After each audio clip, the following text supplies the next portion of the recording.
বছর শেষে এসে রেডি তো করতে কেউই পারবে না, কারণ শেষে এসে জিরো দেখতে জিরোই করতে হবে আমাদেরকে, কারণ আমি তো ডিসেম্বরকে জানুয়ারি করতে পারবো না। তো এই জন্য যে বা যারা ব্যবসা থেকে ইনকাম দেখাতে চায় তিনি বা তারা বছরের প্রথম 3 মাস বা ম্যাক্সিমাম 6 মাসের মধ্যেই একটা ক্যালকুলেশন করে ফেলতে হবে যে আমি কি পরিমাণ মাল কিনছি, কি পরিমাণ মাল বিক্রি করছি। হাওয়া থেকে ঋতু করা সম্ভব, যা কিনা কোনো এক সময় পরে যৌক্তিক কারণেই তাকে এর যৌক্তিকতা বিচার করার জন্য আদিন সাদিন তাদের কাছে যেতে হবে। আসসালামু আলাইকুম ভাইয়া। অনেক আগে আমাদের যেসব ভাইরা এই এরিয়াতে আসছেন, অনেক আগে থেকে যারা ব্যবসা করতেছে, তাদের মাঝে আমরা সবসময় একটা ট্রেন্ড লক্ষ্য করি যে তারা সারা বছর ব্যবসা করে, কন্টিনিউ তো করেই না ঠিকভাবে, এবং বছর শেষে যখন উনিকো করার সময় আসে তারা শুধুমাত্র এসে আমাদেরকে বলে যে আমার রেডিত করে দেন। তো এইখানে যেই ব্যাপারটা হয় যে শুধুমাত্র তারা উনিকো করতে আসে, সারা বছর তাদের কোনো খবর থাকে না তাদের কোম্পানিটা কিভাবে ডিল হচ্ছে, তাদের কি করা উচিত কি করা উচিত না, এগুলো তারা কোনো তোয়াক্কাই করে না। এবং বছর শেষে যখন উনিকো করতে আসে তখন আমরা দেখি তাদের কন্টিনিউ নাই বা কোনো কিছুই নাই। তো এখন আমরা তো চাইলেই হাওয়া থেকে ইনকাম এনে তার উনিকোটা করে দিতে পারি না। তো এই ব্যাপারগুলোর জন্য আমরা সবসময় তাদেরকে পরামর্শ দিই যে যাতে তারা আমাদের সাথে বাৎসরিকভাবে কানেক্টেড থাকে, আমরা যেন পুরো বছরটা তাদের কোম্পানিটা দেখে বিভিন্ন ধরনের তাদের পরামর্শ দিতে পারি। তো এইখানে আপনি কি একটু কষ্ট করে বলবেন কিনা যে আমরা বাৎসরিকভাবে যখন একটা কোম্পানি ডিল করি এটা তাদের জন্য কতটা লাভের বা কতটা ক্ষতির, এন্ড কেনই আমরা সবসময় এটার জন্য ইন্সপায়ার করে থাকি? ধন্যবাদ আসাদুল। আসলে ব্যাপারটা প্রশ্নটা সত্যিই আমার কাছে পছন্দের একটা প্রশ্ন হয়েছে, যে আসলে আমি আমার এক্সপিরিয়েন্স থেকে যতটুকু দেখেছি যে আমরা মনে করো দোকান করি, এই মুহূর্তে কুস্তুরায় যাওয়া দরকার একটা পেমেন্ট রিনিউর জন্য, তো বিলাঞ্চ করতে হবে। তো বিলাঞ্চ করতে গেছি এক্স এর কাছে, এক্স বিলাঞ্চ করে দিল বা শেষ চাও। এরপরে জুন মাস আসছে, আমার রেডি করতে হবে, আমি ইমিডিয়েটলি হুট করে চলে গেলাম ওয়াই এর কাছে। ওকে, ওয়াই এর কাছে রেডি করলাম, কাজ শেষ। এরপর হঠাৎ করে একদিন আমার অফিসে দোকানে আসছে, কন্ট্রোল আসছে। তো মুলতা কাগজ দিয়ে টেনশনে পড়ে গেলাম, মুলতা খাইছে এটা টেনশনে, সে গেল আবার এক্স এর কাছে, জেড এর কাছে, যে তার কাছে গেল। তার মানে কি, আমি প্রত্যেকটা কাজ নির্দিষ্ট জায়গায় না গিয়ে হয়তো টাকার ব্যাপারে কম বেশি হতে পারে, এটা হয়, অথবা আমি নিজেও জানি না আসলে এই কাজগুলো সব এক জায়গায় করা যায় কিনা বা করা উচিত কিনা, এই কারণে আমি ঘুরতেই থাকি। কিন্তু আদৌ কোনোভাবে সঠিক যে ভাবে আমার কোম্পানিটাকে দেখভাল করার জন্য কোনো একটা মানুষকে সিলেক্ট করি না। কিন্তু আমি যতটুকু দেখেছি আসলে যেই লাউ সেই কদু, খরচ হয়েই যায়, খরচ হয়েই যায়, আমি শিওরের একদম সর্বোচ্চ ক্যালকুলেট করে 50 থেকে 100 টাকা বছরে সেভ করে করলো। তাতে করে তার টাইম কস্ট, তার লেবার কস্ট, তার এই অনেকগুলো কষ্ট তার এক করতে হবে সেখানে। কিন্তু যেটা হয়, যদি কোনো দোকানদার ব্যবসায়ী কোনো একটা নির্দিষ্ট কম্মার্শিয়ালিস্তা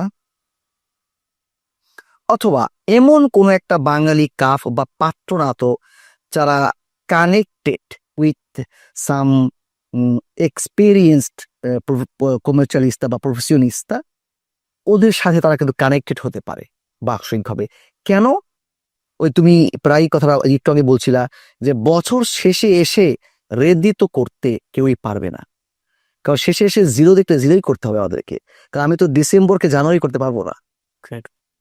তো এই জন্য যে বা যারা ব্যবসা থেকে ইনকাম দেখাতে চায় তিনি বা তারা বছরের প্রথম 3 মাস বা ম্যাক্সিমাম 6 মাসের মধ্যেই একটা ক্যালকুলেশন করে ফেলতে হবে যে আমি কি পরিমাণ মাল কিনছি, কি পরিমাণ মাল বিক্রি করছি, এবং আলটিমেটলি আমার কি পরিমাণ রিকাবি উতিরে থাকে না। এই হিসেবে যদি প্রথমে না করি তাহলে শেষে এসেও করা যাচ্ছে না। তা আলটিমেটলি রেডিতেও করতে যাওয়ার ক্ষেত্রে হোঁচট খেতে হচ্ছে। তবে ওইভাবে হাওয়া থেকে ঋতু করা সম্ভব, যা কিনা কোনো এক সময় পরে যৌক্তিক কারণেই তাকে এর যৌক্তিকতা বিচার করার জন্য আদিন সাদিন তাদের কাছে যেতে হবে। ওকে, সেই জন্য আমরা আবার ওই কথায় ফিরে আসছি যে যারা সত্যিকার অর্থে দোকান কয়েন ব্যবসা করছেন তারা যেন অবশ্যই একজন নির্দিষ্ট মানুষকে, প্রফেশনিস্টকে দোকান দেখার দায়িত্ব দিয়ে দেন। তখন কি হবে, আপনার ভিজুরা লাগবে একটা আজ্জর্নাতা বা বেনিসিমো, আপনার পেক rinnovo, পেক collegamento ও comunicazione alla visura, আপনার ফাত্তুরা আসছে যাচ্ছে কিনা, কন্ট্রোলের মেশিনটা ঠিক মতো চলছে কিনা, ওকে, ফরফেটতারিও হলে ইবা দিচ্ছেন কিনা, দেওয়া তো ঠিক হচ্ছে না, কমিউনিকেট করবে কে, বুঝবে কে, এই যে নানা রকম প্রশ্ন, এর উত্তরগুলো তখন একটা জায়গা থেকে নিচ্ছেন, সে আপনাকে গাইডলাইন দিচ্ছে।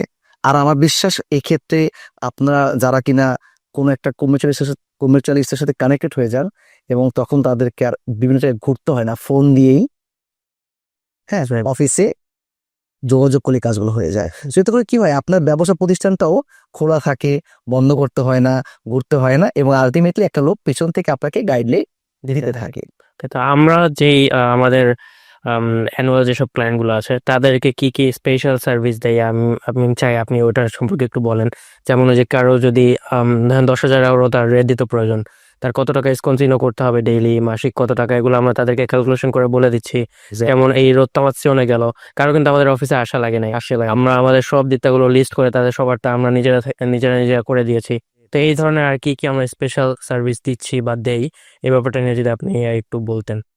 আসলে স্পেসিফিক্যালি এভাবে বলতে গেলে আমি মনে হয় অনেক, মানে মূল কথা হচ্ছে একটাই, ব্যাপারটা যদি আমি একটা এক্সাম্পল দিয়ে বুঝিয়ে দিই তোমাকে, ব্যাপারটা হচ্ছে এরকম, তুমি কোনো একটা বাসায় মনে করো দাওয়াত পেয়েছো, তখন তোমাকে যাই খাওয়াক না কেন তারা খুব যত্নের সহিত গোছালো একটা এনভায়রনমেন্টে করে দেয়।